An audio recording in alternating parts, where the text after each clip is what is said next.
In our age, we have seen two examples that how innovation can kill dinosaurs. We all read in history books that once dinosaurs lived on this planet, and we used to wonder that how could such giant creatures be wiped out from the face of the planet. But only until few years ago, we saw two giants in telecommunication field, Nokia and BlackBerry. They were the industry standard.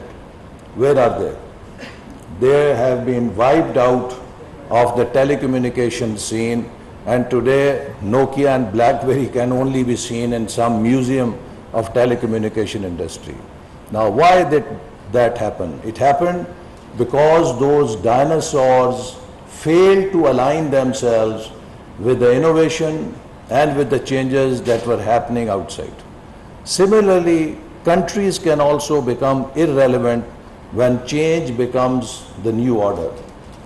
But if change is the new order, how do you make your transition to change? In 20th century, we saw two models of rapid transformation, attempts to transform themselves. One was Glasnost and Perestroika, undertaken by Mr. Gorbachev in Soviet Union. And that model of change brought collapse of Soviet Union. The other model of change was undertaken by Mr. Deng Xiaoping in China. And that model of change brought about a mega transformation in China by wiping out poverty from their country. Hundreds of millions of people were uplifted from poverty, and the journey towards prosperity continues. What was the difference between the two? I think one quotation by Mr. Alfred North puts it or defines the essence of governance in today's environment. The art of progress is to preserve order amid change and to preserve change amid order.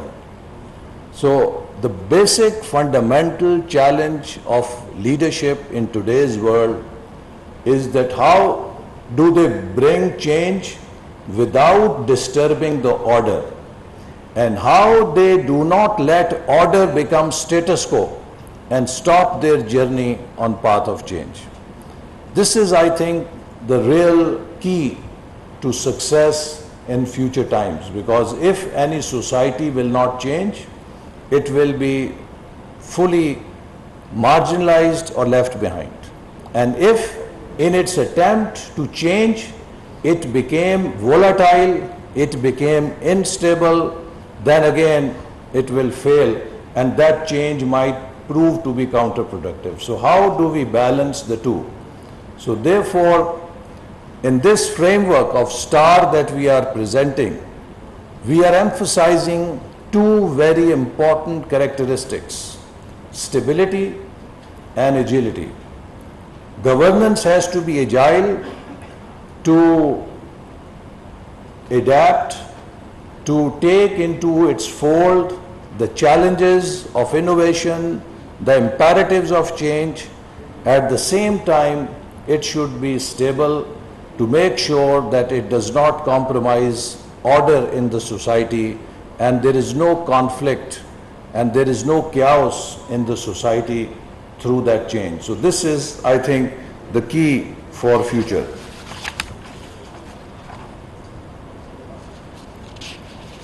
Acknowledging the need for stable, transparent and agile governance, we presented Vision 2025 during our tenure in 2013 that served as a comprehensive and aspirational roadmap for Pakistan's future development. We organized Pakistan Governance Forums 2014-15 to present our vision and have sustainable, substantiate discussions on it to get feedback by the participants from every walk of life. But again, all the work that we accomplished under Vision 2025 became victim of the change that we saw in 2018. Let me tell you that many people raise questions on the ability of Pakistan to perform. In 2013, when we came into government, the country did not have electricity for 16 to 18 hours. Not a day would pass when a suicide bomber will not explode in any part of the country, killing dozens of our countrymen. Karachi had become so insecure that if any person left home in the morning for work, his or her near and dear ones would start praying for his or her safe return in the evening. Economy had come to grinding halt. No investor was willing to invest in Pakistan because of the high political and security risk. It is at that time that Newsweek had put Pakistan on its title page as the most dangerous country in the world. We took Pakistan from that position, and within 3 to 4 years, PricewaterhouseCoopers was forecasting and projecting Pakistan to be on way to become 20th most powerful economy by 2030. All international investors were calling Pakistan among the 5 top emerging economies of Pakistan. In 67 years, we had installed 18,000 megawatts of energy. Within 4 years, we installed 11,000 megawatts of new power. In 67 years, we could hardly do over 1,000 kilometers of motorways. Within 4 years, we did more than 2,000 kilometers long motorways and highways in the country. Within 3 years, we were able to harness $29 billion investment under China-Pakistan Economic Corridor. Now, how did that happen? It could not have happened without having the right governance. Because for me, one-line definition of governance is ability of the system to set goal and achieve its goal. An ambitious goal and be able to achieve it. If you are unable to set an ambitious goal and realize it or achieve it, your governance is not working. So we demonstrated to the world that Pakistan is capable of delivering. Within shortest span of time, we delivered on each and every score. With Higher Education Commission, with the investments that we made, Pakistan even beat India, as far as I remember, in terms of the research articles that were coming out and published in 2017-18 in the international academic journals or international circuit of academics. So Pakistan was able to show that it has the capability to turn around. But then what happened?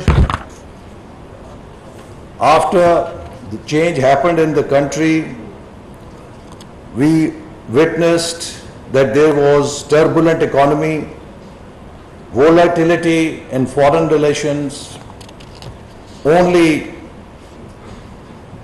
negative sentiment in the country, targeting opponents, branding each and opponent opponent as chor and daku.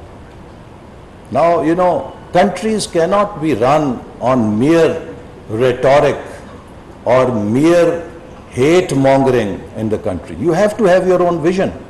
We had a vision, Vision 2025. We were very clear that what kind of infrastructure the country wants, what kind of investments we need, what sectors to prioritize, how to fix the energy problem, how to fix the security problem, how to fix the higher education problem, how to fix the technology issues.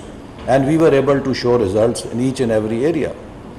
But then for 4 years we only saw, मैं उसको नहीं छोड़ूंगा, मैं उसको अंदर करूंगा. I spent 2.5 months in a cell that is meant for those prisoners who are in the last stage of their death sentence. So for what?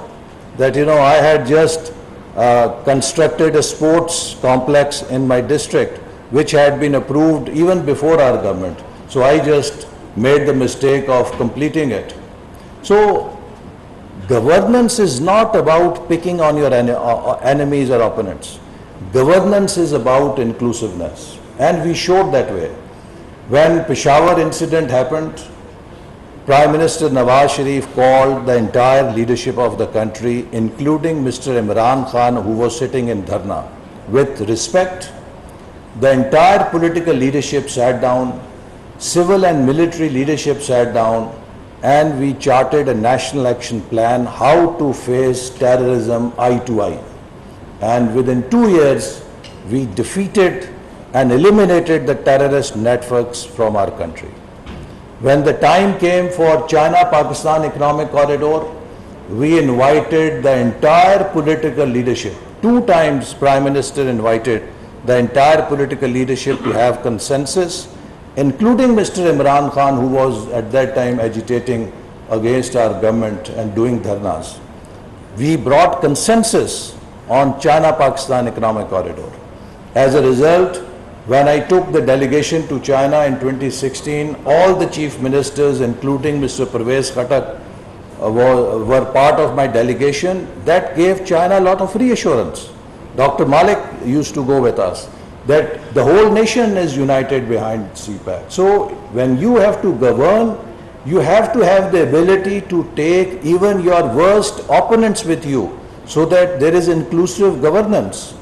Because where we stand today, ladies and gentlemen, I can tell you with my whole experience spread over 2-3 decades, that if today any leader, any party or any institution claims that they alone can fix problems of Pakistan, that person, that party or that institutions ought to consult a psychiatrist. The problems of Pakistan require a collective and collaborative action. Today, Pakistan can come out of this quagmire only through positive synergy, through which we all as Pakistanis act as Team Pakistan. That will take us forward. We have to develop the ability that we might have differences, but those differences cannot be bigger than our identity as Pakistanis. We may hold our own political opinions, but we must come together to work as one team in order to fix problems of Pakistan. बाखबर रहिए हर जगह हर वक्त बर वक्त। अभी सुनो news का YouTube channel subscribe करें और बेल आइकन पर क्लिक करें और जानिए मुल्की और गैर मुल्की हालात व वाक़यात यकीन के साथ।